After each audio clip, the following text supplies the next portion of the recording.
Hey, what's up everybody? Welcome back to another web development video. Today I'm going to talk about tips and tricks for remote learning. But before I get to that, if you like this type of content or my video, I would appreciate a subscribe and a like. Otherwise, I'll hop into it. So I'm Coding Dojo alumni, and I'm currently working as a web development engineer. And I attended a boot camp in the winter of 2019, and that's where I learned how to code primarily. And then after that, I graduated and became a full-time web developer. And currently, right now, I'm working remote as well. So I worked in office, but my job currently has me working remotely, and then I did the entire boot camp remotely as well. So I wanted to go through basically tips and tricks for that, what I learned, and hopefully help you along the way. So first of all, you got to show up and put in the hours. This basically means making a schedule and sticking to it. Learning to code takes an enormous amount of time. Some of those hours might have to be a bit odd, like early in the morning. That's what I had to do. Or late on the weekends, something else I had to do.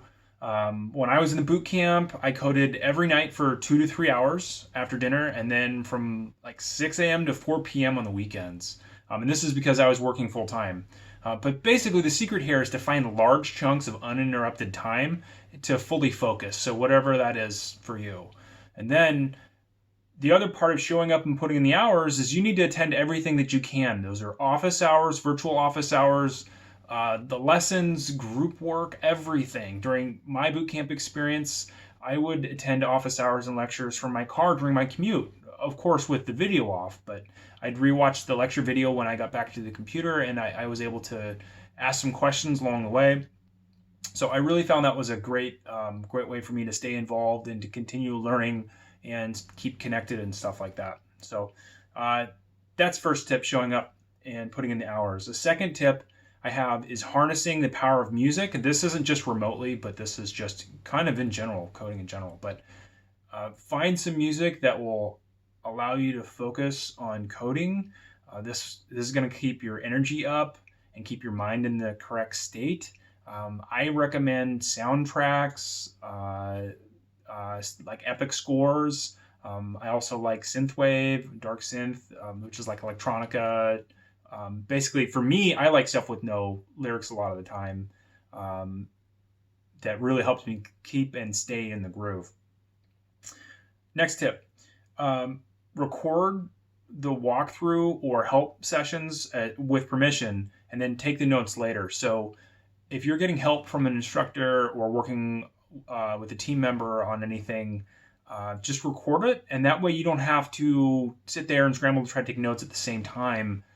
And then also you have a screencast of exactly what they did. So if you need to refer to it later or something like that, you can get not only the context that you were currently in, but you can also be able to work through it more simply, and you can often pick up things that they mention, and that will help click into your mind later. So I highly recommending recording as much as you can. And you can also pause and take notes, and take really detailed notes then, or as detailed as you like, or even copy some of the code that they're doing.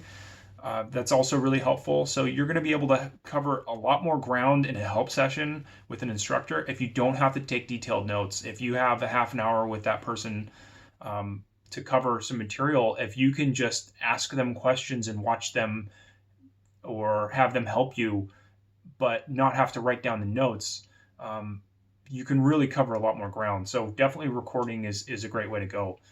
Next tip, outlining tough concepts. So this is a common learning method, but basically what you do is you write out the concepts on a whiteboard or a piece of paper, like big picture concepts, and then connect the missing pieces that you may be struggling to find. So you can take a picture of this when you are trying to, whatever it might be, if it's a model view controller, if you can't figure out how the controller works or something like that, you can kind of have all this drawn out in theory with arrows pointing where something should go, and then ask for help and say, hey, I don't understand this part right here, or whatever it might be. And a lot of times, this is an extremely effective way to communicate, and you can get feedback on whatever that missing part is. Hey, look in this file. Here's some of the code that's supposed to be. This is the type of code that you're missing for this. So you got to remember, people are extremely visual, and drawings and diagrams are an extremely effective way to communicate and organize your thoughts. And it'll also help you figure out how this stuff how data kind of flows through an application. Really, really helpful to outline tough concepts, or even not tough concepts, just concepts in general. Definitely outlining and rewriting stuff is a great way to go. Speaking of rewriting, my next tip is to rewrite the lessons. So this helps solidify concepts in your mind, and as well as it helps you take clear notes on things. The way I do this is to write out the broad concepts of whatever the lesson is in bullet points. And I found there's really only two ways to take notes, right? You can take them by hand, which will help your memory. And it's a fairly proven study. Or you can type them out, which makes them faster and more searchable, but they're easy to forget that way. Personally, I like to type them out in OneNote. This gives me the ability to search my notes, and as well as copy terminal commands and snippets of code. I don't like having to write down terminal commands by hand, or even large pieces of code by hand. But I do like writing out, as I just mentioned, tough concepts. I like outlining that, and it's easy to draw arrows and stuff like that. So preferably, I'd like to type it out and I get it done faster that way, and I can always refer to it later. So that's what I like to do.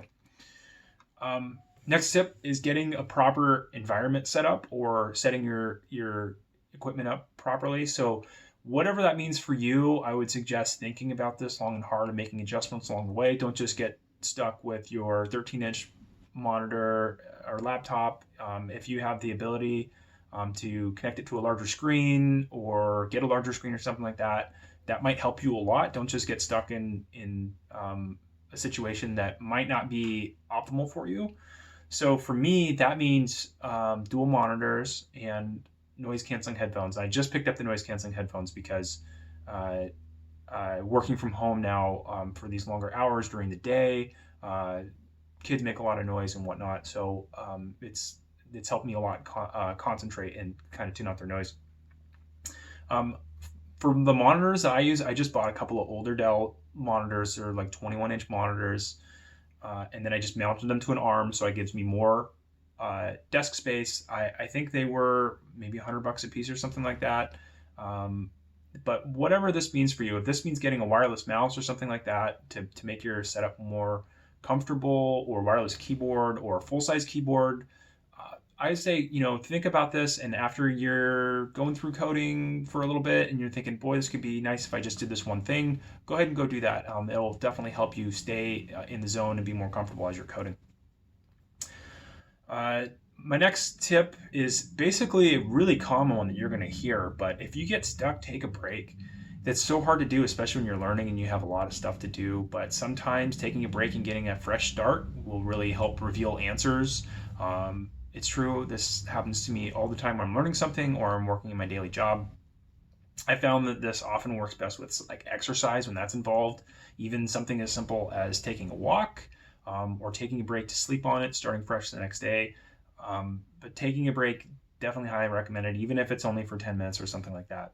And by taking a break, I would suggest walking away from the screen. Don't sit there and cruise social media or something like that, because that's less of taking a break. It's more full break from your area where you're coding.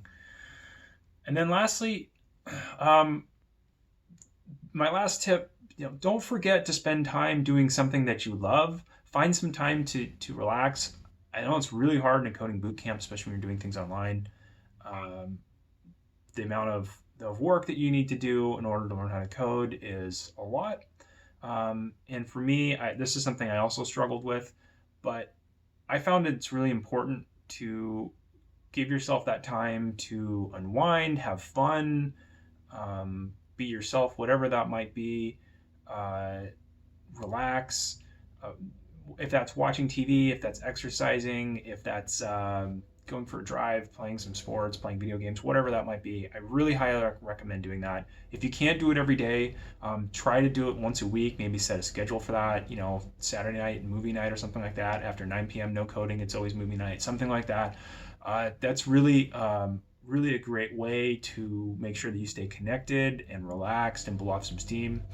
And it's something that haven't always been able to do, but I've always noticed that I perform a lot better with my learning or at work, a lot better when I find time to do something that I love. And that's pretty much it. That's my list of tips. I hope you enjoyed this video, and if you liked it, go ahead and subscribe. And also, if you have questions for me, go ahead, just put them in the comments. I'll get back to you best I can in a timely manner. And otherwise, have fun coding.